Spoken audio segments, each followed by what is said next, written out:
Imagine standing on an open hilltop 15,000 years ago. Below you, a wild river cuts through an endless, fertile valley. Grasslands stretch uninterrupted toward the distant horizon. There are no fences, no guarded checkpoints, and no signs declaring that you are entering foreign territory. The earth beneath your feet belongs to nobody, or perhaps it belongs to everyone equally. You could walk continuously, in any direction until your legs gave out and you would never cross a border. Never present a passport and never be told you do not belong. For over 290,000 years of human prehistory, borderless migration was our species' default reality. No states, no flags, and no national anthems existed, only boundless land and the mobile human groups traversing it. Yet today, 8 billion individuals organize their daily existence within strictly defined borders. Where did this powerful artificial construct actually come from? The answer begins with our evolutionary limits. For 96% of human history, humans lived in nomadic bands of 20 to 50 relatives. Personal address did not exist.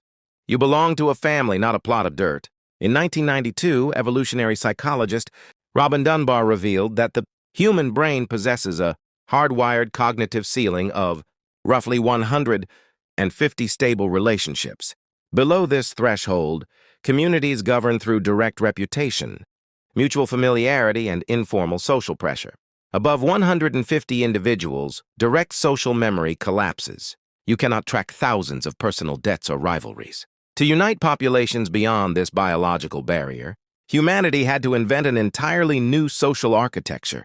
Every modern state, from tiny Vatican City to nations of over 1 billion citizens, functions far beyond Dunbar's limit. The modern country is essentially humanity's cognitive workaround. Born the moment prehistoric foragers made a momentous choice, the decision to stop moving. Around 12,500 BC in the Levant, a foraging society known as the Natufians established permanent year-round stone villages. Excavations revealed heavy stone mortars, storage pits, and communal cemeteries. Crucially, they settled down before discovering farming. Sedentism transformed human psychology. Nomads view land as open space to travel through, but settled populations view land as an irreversible investment. You clear timber, accumulate food, and bury your deceased ancestors in the soil. Archaeologist Colin Renfrew demonstrated that ancient megalithic tombs served as humanity's very first territorial border markers. Placing ancestral bones in the earth broadcast a clear message to outsiders. This valley belongs to the descendants of those buried beneath it. The earliest borders were not barbed wire fences, they were ancestral graves. Yet physical markers alone could not unite thousands of unrelated strangers. That required shared ideology. At Göbekli Tepe in modern Turkey, hunter-gatherers gathered nearly 12,000 years ago to carve colossal 10-ton limestone. Monoliths predating Stonehenge by 6 millennia. German archaeologist Klaus Schmidt famously concluded that monumental ritual temples preceded settled cities. Shared belief became the primary social technology, allowing unrelated strangers to cooperate at massive scale. However, turning shared belief into an actual government required one vital economic ingredient: cereal grain. As political scientist James C. Scott demonstrated in Against the Grain, early states formed exclusively around domesticated wheat and barley. Unlike underground tubers that remain hidden, wheat ripens visibly and predictably above ground. It can be easily surveyed, measured, confiscated, and stored. Early states were essentially grain tax collection operations. Bureaucracies, armed garrisons, and territorial walls were constructed to safeguard, count, and extract agricultural surplus from captive farming populations. By 8000 BC, ancient Jericho constructed massive stone walls nearly 4 meters high and an 8-meter defense tower, requiring over 11,000 days of organized manual labor. Walls kept valuable grain surplus in while keeping mobile raiders out. Surplus grain naturally fostered social inequality.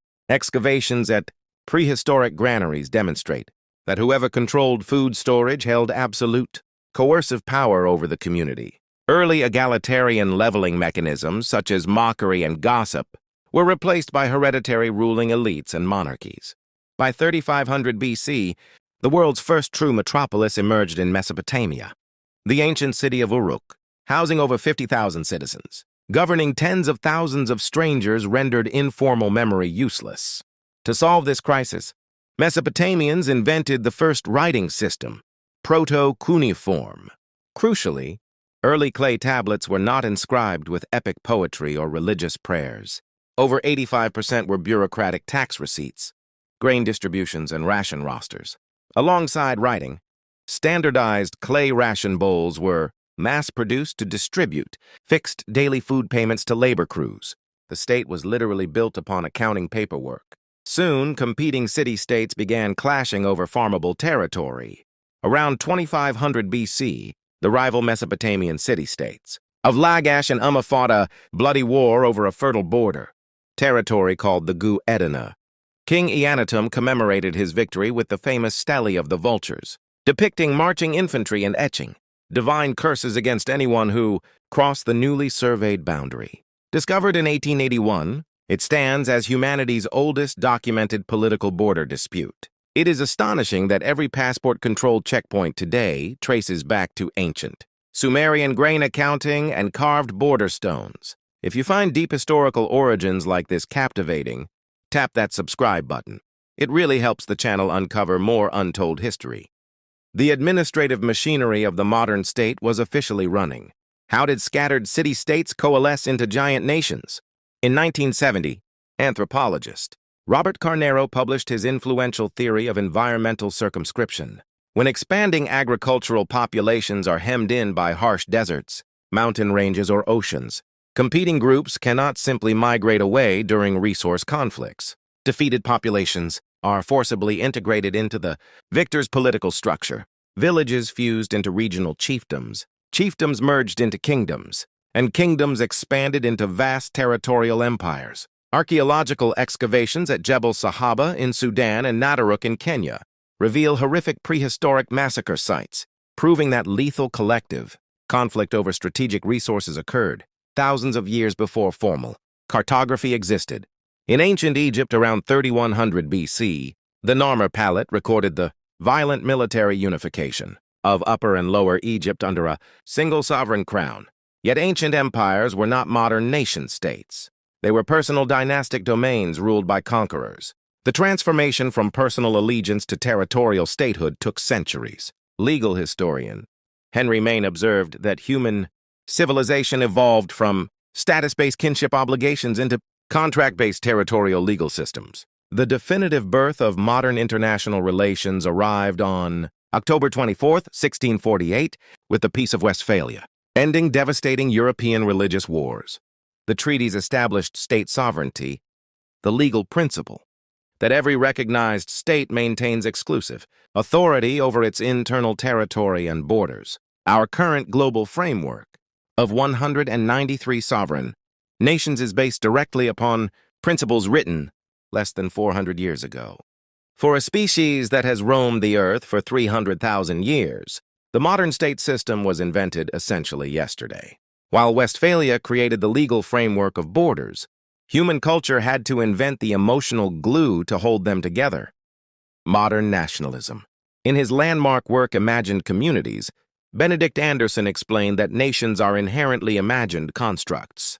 You will never meet 99% of your fellow citizens, yet you feel deeply bonded through a shared collective identity. Anderson demonstrated that mass print, capitalism, newspapers, and books published in standard vernacular languages allowed millions of strangers to read the exact same stories, simultaneously manufacturing a unified national consciousness. Governments rapidly weaponized this new emotional allegiance. During the French Revolution, the Declaration of the Rights of Man placed supreme sovereignty within the nation itself. National mass conscription transformed warfare. Citizens were no longer serving a distant monarch, but fighting and dying for their abstract homeland. Many modern borders were drawn with stunning indifference. In 1884, European powers carved up Africa at the Berlin Conference without inviting a single African leader, drawing arbitrary lines that bisected ethnic groups and sparked long-term geopolitical strife. Similarly, the 1916 Sykes-Picot Agreement drew straight lines through Ottoman territories with rulers and pens, inventing the modern borders of the Middle East. As French philosopher Ernest Renan observed in 1882, A nation's existence is a daily plebiscite. It endures only because millions of people wake up every morning and collectively choose to believe that these invisible lines are real. If this historical journey changed how you view modern maps, make sure to hit that subscribe button too. Explore more fascinating origins of human civilization. Every country on Earth is ultimately an ongoing shared story, and every single day, you help keep that story alive.